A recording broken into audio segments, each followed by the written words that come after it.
nga nagpanikad ng musuroy ug mubiyahe, makauban nato karong buntaga ang host sa award-winning travel program sa Kapuso Network, Mr. Drew Arellano.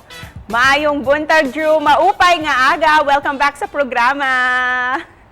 Maayong buntag ug maupay nga aga. Yun. How are you doing? Nice to see you again, Miss Cecil. Nice to have you once again, Drew. Masayang-masaya kami to have you in our program once again. And of course, we miss your voice tuwing nag-i-intro ka sa travel show mo na biyahe ni Drew. Kaya naman, pang malakasan na pambati naman dyan para sa mga kapuso natin dito sa Central Visayas and Eastern Visayas.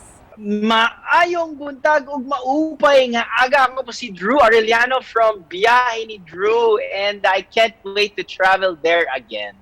We really need that energy din from you this morning, Drew. And we know how very busy you are kasi multitasker ka talaga. And we'd like to know, where do you get all that energy every day, Drew?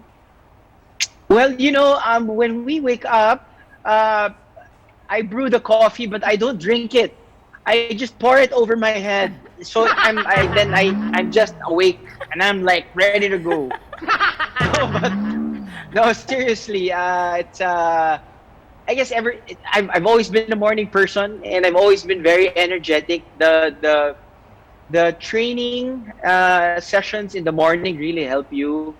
Endorphins kick in, and you're ready for the day. Kaya naman this time, let's play a short game, Drew. This is what we call Travel Bakitlist. So tell us, bakit dapat puntahan ang mga babanggitin ko na mga lugar? Ayan, ready ka na ba, Drew? Okay. Let's start with Valencia, Negros Oriental. I remember this episode. One reason why you will go to Valencia is because of their humba. I remember I had to recreate their humba. It was my first time to cook humba, and sobra akong kinilig dahil it was my first time, and I think, of course, it wasn't perfect, but I really enjoyed it. And second one, Siquijor. Siquijor is one of my favorite places here in the Philippines because, how should I say this? Sometimes you want to go to a place na hindi ganong kadaling puntahan at hindi naman ganong kahirap. I love the place because hindi pa crowded. How about Leyte? Yung isang tumatak sa akin was, of course, the whale sharks, di ba? Oh my God, imposibleng hindi aakit sa'yo ang whale sharks. And part din ng bucket list natin, ang Samar and Eastern Samar. Ang daming pwedeng puntahan, no?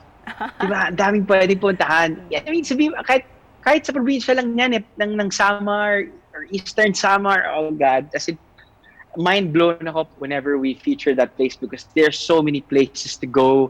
And of course, lastly, Drew, ang Cebu. Ang daya ng Cebu eh. Parang Cebu has so much to offer. You know, of course, I've had my fair share of visiting Cebu because, I did Ironmans there. It became a really tourist destination because of the Ironman events. And this time naman, Drew, let's talk about your award-winning travel show, Biyahe ni Drew. Did you ever expect ba that this program ay tatatak talaga sa mga Pinoy pagdating sa turismo? I think the timing lang was really good or even perfect, if you want to put it that way, because siguro we even haven't reached that golden age of tourism yet, but I guess magandang timing lang kami na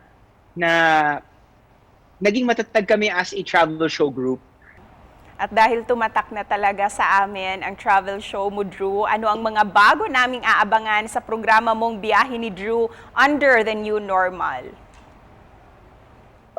Yun nga, I guess this is another resurgence again of Biyahe ni Drew after the second lockdown.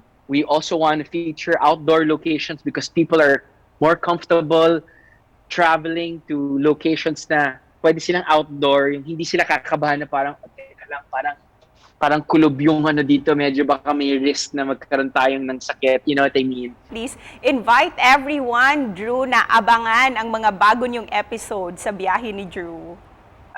Thankful kami na sobrang hospitable kayo each and every time we go there, and we can't wait to fly there.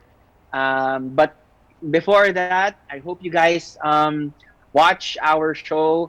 Of course, we'd like to remind everyone that Biyahe ni Drew airs every Friday at 6 p.m. At daghang salamat din sa inyo sa biyahe ni Drew for featuring our beautiful region. Daghang salamat, Drew! Daghang salamat!